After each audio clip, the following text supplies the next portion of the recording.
అందరికీ నమస్కారం. నేను మీ పూజిత. ఈ రోజు వీడియోలో తోటకూర పప్పు మా తన్వి పాప కోసం ఎట్లా ప్రిపేర్ చేసినా అనేది మీకు చూపిస్తాను. అండ్ ఇదైతే నేను 10 మంత్స్ నుండి స్టార్ట్ చేసినానన్నమాట. తోటకూర పప్పుకైతే నేను పెసరపప్పుని ఈ విధంగా ఫస్ట్ కడిగి నానబెడతాను. ఒక 10 నిమిషాలు నానబెడితే మంచిగా గ్యాస్ అనేది రాకుండా ఉంటది. పిల్లలకి మంచి డైజెస్ట్ అవుతది. గ్యాస్ ప్రాబ్లం కూడా రాదు. సో ఈ టేబుల్ స్పూన్ తో నేను 2 టేబుల్ స్పూన్ పెసరపప్పు నానబెట్టాను. అట్లానే 2 టేబుల్ స్పూన్ రైస్ అయితే కడిగి పెడుతున్నాను. ఈ రైస్ అనేది నేను సెపరేట్ గా వండుతున్నాను అన్నమాట. 2 టేబుల్ స్పూన్ రైస్ కి అయితే ఈ 1 కప్ వాటర్ అయితే సరిపోతాయి. 250 ml ఉంటది 1 కప్. సో ఇట్లా మంచిగా మెత్తగా ఉండాలి పిల్లలకి రైస్ అయితే. ఇక్కడ ఫస్ట్ రైస్ పెట్టేసిన తర్వాతకి తోటకూర పప్పుకి ప్రిపేర్ చేసుకుందాం. రైస్ అయితే కొంచెం మీడియం టు లో ఫ్లేమ్ లో వండుకోవాలి. ఇదైతే తోటకూర పప్పుకి మంచిగా తోటకూర ఒక గుప్పడు ఆకులు తీసుకోవాలి. అట్లనే ఒక టమాటో కూడా వేయడం వల్ల ఈ తోటకూర పప్పుకి మంచి టేస్ట్ అనేది వస్తుంది. సో ఫస్ట్ తోటకూర ఆకులు ఏవైతే ఉన్నాయో వాటిని ఉప్పు నీళ్ళలో కడగాలి. ఉప్పు నీళ్ళలో కడిగిన తర్వాత నెక్స్ట్ వామ్ వాటర్ అంటే గోరువెచ్చని వాటర్ తో కూడా కడుగుతాను. అది కూడా చూడండి. ఎందుకంటే పిల్లల విషయంలో కొంచెం టేక్ కేర్ గా ఉండాలి. మనం నార్మల్ గా ఉప్పు నీళ్ళలో కడుగుతాం కదా, ఫస్ట్ నార్మల్ వాటర్ తో కడిగి తర్వాత ఉప్పు నీళ్ళలో కడుగుతాం. సో ఇక్కడైతే పిల్లలకి 3 స్టెప్స్ లో నేను చేసినాను. ఫస్ట్ నార్మల్ వాటర్, తర్వాత ఉప్పు నీళ్ళు, తర్వాత ఇట్లా వామ్ వాటర్ అయితే యూజ్ చేసినాను. ఇలా ఆకుకూరలు సరిగ్గా కడగపోతే పిల్లలకి మోషన్స్, వాంతింగ్స్ లాంటివి అవుతాయి. కాబట్టి జాగ్రత్తగా వండి పెట్టండి చిన్న పిల్లలకి. సో ఇక్కడ మంచిగా ఫ్రెష్ గా కడిగేసి పక్కన పెట్టేస్తున్నాను. ఇక్కడ అన్నం కూడా ఉడుకుతుంది అన్నమాట. మీడియం టు లో ఫ్లేమ్ లో అన్నం కూడా ఉడికించుకోవాలి. సో ఇక్కడ పెసరపప్పు కూడా నానింది మంచిగా. తోటకూర పప్పు వేసుకోవడానికి ఒక గిన్నె తీసుకున్నాను. అందులో పెసరపప్పు కూడా వేసేసేయాలి. ఫస్ట్ పెసరపప్పు, అట్లనే మనం తీసుకున్న అన్ని ఇంగ్రీడియంట్స్ అంటే తోటకూర అలాగే టమాటో అన్ని కూడా వేసేసుకోవాలి.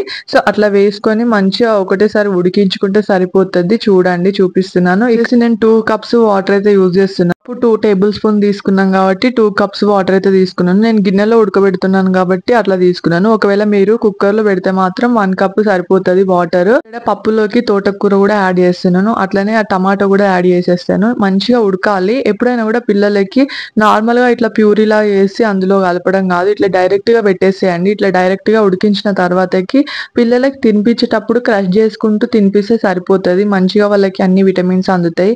సో పోషక ఆహారం అయితే ఇట్లా అందియాలి పిల్లలకి. చూసిల్ కదా, ఇక్కడైతే పప్పులో అవన్నీ కూడా వేసేసి స్టవ్ అయితే వెలిగించేస్తున్నాను. సో దానిలోకి కొంచెం పసుపు కూడా వేసుకోవచ్చు, మీ ఇష్టం అది. నేనైతే వేస్తున్నాను కొంచెం పసుపు, 1/2 టీ స్పూన్ లో సగం అన్నమాట. వేసినాక ఒకసారి కలిపి మీడియం ఫ్లేమ్ అయితే పెట్టండి. ఫస్ట్ హై ఫ్లేమ్ పెట్టి ఇట్లా పొంగు రాగానే మీడియం ఫ్లేమ్ టు లో ఫ్లేమ్ అడ్జస్ట్ చేసుకుంటూ వండుకోండి. అట్లా ఉండాలి, లేదంటే మాడిపోతుంది. స్టీల్ గిన్నెలో వండేటప్పుడు జాగ్రత్త చూసుకోండి. నార్మల్ గా అయితే చిన్నగా పెట్టేసి మూత పెట్టేస్తే సరిపోతుంది, అదే ఉడుకుతుంది అన్నమాట వేరే గిన్నెలో అయితే. కానీ స్టీల్ గిన్నెలో అట్లా కాదు. మనం దగ్గర లేకపోతే అది మాడిపోయే ఛాన్సెస్ ఎక్కువ ఉంటాయి. మనకి పక్కన అయితే అన్నం పెట్టేసినాను కదా, అన్నం అయితే రెడీ అయిపోతుంది అన్నమాట. మినిట్స్ లో ఫ్లేమ్ లో అయితే అన్నం అయిపోతుంది. ఇట్లా స్మాష్ చేసుకోవాలి. ఒకవేళ మీ దగ్గర స్మాషర్ ఉంటే స్మాషర్ యూజ్ చేసుకోండి. ఇట్లా మంచిగా మెత్తగా కావాలి అన్నం అయితే.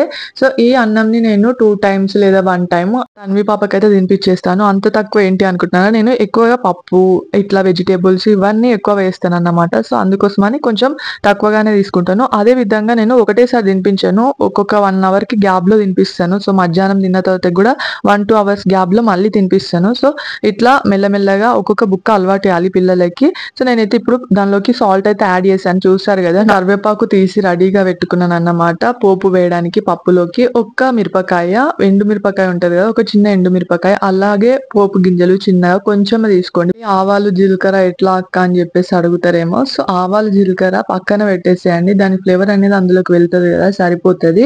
ఇక్కడ చూడండి పప్పు అయితే ఉడికిపోయింది ఆల్మోస్ట్. కొంచెం లాస్ట్ స్టేజ్ లో మంచిగా దాంతో స్మాష్ చేసుకోవాలి గంటతో, లేదా మీ దగ్గర స్మాషర్ ఉంటే స్మాషర్ తో ఇట్లా మంచిగా కలుపుతూ స్మాష్ చేసుకోవాలి. చూడండి పప్పు అయితే ఈ విధంగా అయిపోయింది. ఈ పప్పు రెడీ అవడానికి ఒక 20 మినిట్స్ అయితే పడుతుంది గిన్నెలో అయితే. అదే కుక్కర్ లో అయితే 5 మినిట్స్ లో అయిపోతుంది సింపుల్ గా. కానీ నేను ఎప్పుడు కూడా మా తన్వి పాపకి గిన్నెనే యూజ్ చేస్తాను. సో ఇక్కడ చూసి కదా లాస్ట్ స్టేజ్ లో ఇట్లా పప్పు అయితే మంచిగా వాటర్ గా, కొంచెం వాటర్ ఉంటేనే బెటర్ సమ్మర్ కాబట్టి. ఇట్లా ఉన్నప్పుడే పోపు కూడా పెట్టేసుకోవాలి. దానిలోకి పోపు వేయడానికి, పోపు అంటే తాలింపు అన్నమాట. సో పోపు వేయడానికి అయితే నేను ఒక 1 టీ స్పూన్ గీ అయితే యూజ్ చేస్తున్నాను. సో మా తన్వి పాపకి ఖచ్చితంగా ఫుడ్ లో గీ అయితే యాడ్ చేస్తాను. అడిగారు వెయిట్ గెయిన్ రెసిపీస్ ఏంటి చెప్పండి అని చెప్పేసి. నేను ఎప్పుడైనా కూడా ఫుడ్ లోకి ఇట్లా గీ అయితే యాడ్ చేస్తాను. మంచిగా బఫెలో మిల్క్ నుండి వచ్చిన గీ ఏదైతే ఉంటుందో అది మీ పిల్లల ఫుడ్ లో యాడ్ చేయండి. మంచిగా వెయిట్ వెయిట్ అయితే గెయిన్ అవుతారు. అది ఒక్కటే మీకు సింపుల్ ట్రిక్ అన్నమాట. ఏ ఫుడ్ తీసుకున్నా అది వెయిట్ గెయిన్ అవుతారో కాదో తెలియదు కానీ ఖచ్చితంగా ఈ గీ వల్లనైతే మంచిగా వెయిట్ గెయిన్ అవుతారు. సో పిల్లలకి పడితే ఖచ్చితంగా ఇట్లా గీయే వేయండి. సో ఇక్కడ నేను పోపు వేసిన క్లిప్ అయితే మిస్ అయింది, ఏమనుకోకండి. ఇక్కడ పోపు అయితే వేసినాను. మంది నాకు కామెంట్ చేస్తూ ఉంటారు సాల్ట్ వేయొద్దు, కారం పెట్టొద్దు, ఇట్లాంటి ఏవి వేయొద్దు అని చెప్పేసి. సో ఒక్కొక్క ప్రాంతంలో ఒక్కొక్కలా ఉంటది, ఖచ్చితంగా అవి వాళ్ళు ఫాలో అవుతారు. మేమైతే అట్లనే ఫాలో అవుతాము. ఇది పెట్టడం పెట్టకపోవడం మీ ఇష్టం, కారం వేయడం వేయకపోవడం మీ ఇష్టం. కామంటే మళ్ళీ కారం వేసారు, నేను చూపించాను కదా ఆ చిన్న మిరపకాయ కారం మాత్రమే అన్నమాట, పోపులో వేసాను కదా. సో కొంచెం అలవాటు చేస్తాం ఫస్ట్. ఇట్లా 10 months లో నేనైతే ఇట్లా ఒక మిరపకాయతో పోపు పెట్టి తనకైతే ఇట్లా తినిపించాను.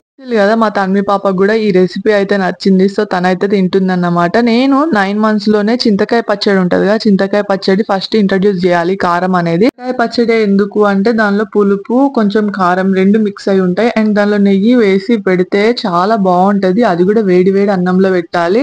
అట్లా వేడి వేడి అన్నంలో పెట్టడం వల్ల వాళ్ళకి మంచిగా టేస్ట్ ఉంటది, వాళ్ళకి కూడా తినడం అలవాటు అవుతుంది అన్నమాట. నేనైతే 9th month లో స్టార్ట్ చేసినాను. అంటే మళ్ళీ రోజు చింతకాయ పచ్చడే పెట్టినా అని కాదు, మధ్య మధ్యలో అట్లా అలవాటు చేయాలి. లేదంటే వాళ్ళు కారం తినరు పెద్దగా అయినా కొద్దీ. కొంతమంది పెట్టరు, వాళ్ళ ఇష్టం అది. కానీ ఒక్కొక్క ప్రాంతంలో ఒక్కొక్కలా ఉంటదని చెప్పాను కదా, నేనైతే ఇట్లనే ఫాలో అవుతాను. చాలా వరకు మా సైడ్ ఇట్లనే ఫాలో అవుతాం మేము, అంటే మా రిలేటివ్స్ లో కూడా. విషయం మా తన్వి పాపకి ఉగ్గు ఎప్పుడు స్టార్ట్ చేశారు, ఎప్పుడు మళ్ళీ రైస్ స్టార్ట్ చేశారు అని చెప్పేసి కొంతమంది కామెంట్ చేశారు. నేనైతే ఉగ్గు 6 months కే స్టార్ట్ చేశాను. ఎందుకంటే మా తన్వి పాపకి నేను 4 months కే సేర్లాగా పెట్టాను మిల్క్ పడక. ఉగ్గు నేను ఒక 1 month మాత్రమే యూజ్ చేశాను. 6 months కంప్లీట్ అయ్యే లోపు వాడాను ఉగ్గు. తర్వాత నుండి అయితే నేను రైసే పెట్టాను. 7 months లో నుండి స్టార్ట్ చేశాను రైస్ రెసిపీస్ అన్ని కూడా. మీకు తోటకూర పప్పు రెసిపీ ఇది అన్నమాట. ఎట్లా అనిపించింది కామెంట్ చేయండి. నచ్చితే ప్లీజ్ లైక్ చేయడం మర్చిపోకండి. అండ్ ఇప్పుడే కొత్తగా చూస్తే మన ఛానల్ ని సబ్స్క్రైబ్ చేసుకోండి. ఇప్పుడైతే కొన్ని కామెంట్స్ ని చదువుతాను, దానికి ఆన్సర్స్ కూడా ఈ వీడియోలో ఇస్తాను అన్నమాట. అయితే అక్క మా బాబు మోషన్ కి గ్రీన్ కలర్ లో వెళ్తున్నాడు అప్పుడప్పుడు, దాని గురించి చెప్పవా ఒకసారి ప్లీజ్ అని చెప్పేసి కామెంట్ చేశారు సుచిత్ర. మీ బాబు మీ మిల్క్ తాగితే కనుక మీరు తిన్న ఏదైనా ఐటమ్స్ వాడకపోతే గ్రీన్ కలర్ లో వెళ్తారు, లేదా వాళ్ళకి సర్ది అయ్యేటప్పుడు ముందు అట్లా అవుతుంది గ్రీన్ కలర్ లో వెళ్తారు, లేదా సందులు గానీ పీసర్ గానీ ఇట్లా తగిలినప్పుడు గ్రీన్ కలర్ లో వెళ్తూ స్మెల్ వస్తుంది ఆ మోషన్ అనేది. సో దానిలో ఎట్లా ఉంది, ఏ టైప్ ఉంది అనేది మాత్రం చూసుకొని తెలుసుకోండి. అండ్ ఎక్కువగా అయితే మాత్రం ఖచ్చితంగా డాక్టర్ ని కన్సల్ట్ అవ్వండి. కామెంట్ వచ్చేసి సుమతి అయితే మనకు కామెంట్ చేశారు, హాయ్ అక్క మా బాబుకి 3 months వచ్చింది అక్క, బట్ నన్ను చూడట్లేదు, గుర్తుపట్టట్లేదు అక్క, కూడా నిలబెట్టట్లేదు అని చెప్పేసి చేశారు. ఒకసారి గల్గల్ అనే కొన్ని బొమ్మలు ఉంటాయి కదా పిల్లలు ఆడేవి, అంటే నార్మల్ గా 3 months బేబీస్ కోసము. సో అట్లాంటి టాయ్స్ ఏమైనా తీసుకొచ్చి ఆ సౌండ్స్ అనేవి మీరు అటు ఇటు తిరుగుతూ చెయ్యండి. అట్లా ఆ సౌండ్స్ కి రియాక్ట్ అవుతూ మిమ్మల్ని చూస్తూ ఉంటారు. డోంట్ వరీ 3 months కాబట్టి. నిలబెట్టట్లేదు అంటే కొంచెం నార్మల్ గా మసాజ్ చేయండి. కొంతమంది పిల్లలు లేట్ గా నిలబెడతారు కాబట్టి మీరేం టెన్షన్ పడని అవసరం లేదు. కూల్ వాటర్ కాకుండా నార్మల్ వాటర్ తాగండి. కామెంట్ వచ్చేసి ఎన్నో మంత్ లో మ్యాక్స్ బేబీస్ కి హెయిర్ తీస్తారు అని చెప్పేసి కామెంట్ చేశారు. సో ఎన్నో మంత్ అంటే మీ అత్తగారి వాళ్ళ సైడ్ ఏ మంత్ లో తీస్తారు అనేది ఒక పద్ధతి అయితే ఉంటది. కొంతమంది 7 months లో, లేదా 5 months లో, లేదా 9 months లో, లేదా 11, 15 ఇట్లా మంత్స్ అయితే ఉంటాయి. కాకపోతే ఎర్లీగా తీయడమే బెటర్. చాలా వరకు అయితే 9 months, 11 months ఎక్కువగా తీస్తారు పుట్టు వెంట్రుకలు అయితే. సో తొందరగా తీపించేసే. ఇది ఈ రోజు వీడియో. ఇంకేదైనా డౌట్ ఉంటే కామెంట్ చేయండి. వీడియో నచ్చితే మాత్రం లైక్ చేయడం మర్చిపోకండి. అండ్ మన ఛానల్ ని సబ్స్క్రైబ్ చేసుకోండి. Thank you for watching.